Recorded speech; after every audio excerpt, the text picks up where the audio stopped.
This is a guy who, I call this spinning plates with Dennis Downey. Dennis is who you're going to see up there. Remember the guy on the Sullivan Show? He'd start a plate spinning, then he'd run down the... Well, it's kind of what it is, only it's verbal. So check it out on your monitor. You people at home, use your TVs.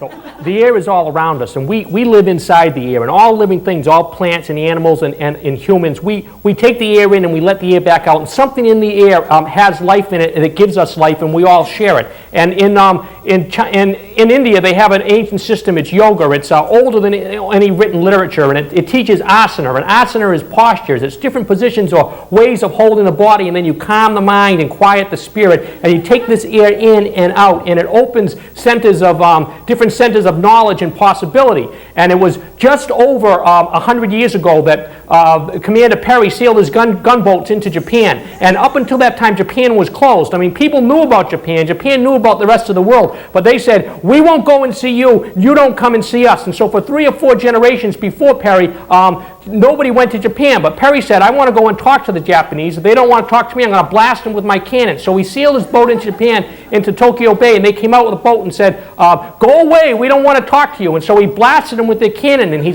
said, oh, well, that's a different story. We'll make an exception. So 2 or 3 days later, he's walking along the streets of Tokyo. He's like an honored guest, and he says, take me to a school. He wants to see a Japanese school. So they take him to the school, and there's no books, and there's no desk, and there's nobody writing. It's just these Japan men sitting on a floor with cups and saucers on their heads. And some of them have like a tall glass of water, and others have like pots and pails. And there's one guy with a long stick with 2 buckets filled to the very brim, and he's walking in a slow, wide circle around the room without spilling any of the water. And you see, this was a different type of education. The focus was different. The energy was different. See, in Western education, we focus on the mind, trying to bring all the energy to the head. It's that muscle, exercising that muscle between your ears. My father was always talking about. But the Japanese system was different. They took that same energy and put it down here in this lower, in the lower abdomen, and it taught a different type of knowledge.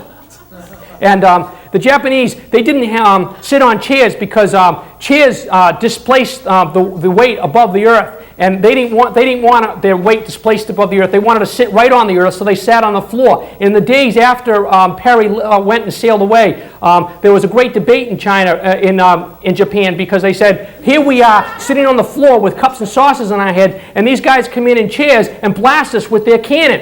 And that was a great turning point in the history of Japan, and in fact in our own history. Hey, you wanted knowledge. I'm the guy who gives it to you. That's Dennis Downey spinning some plates for you.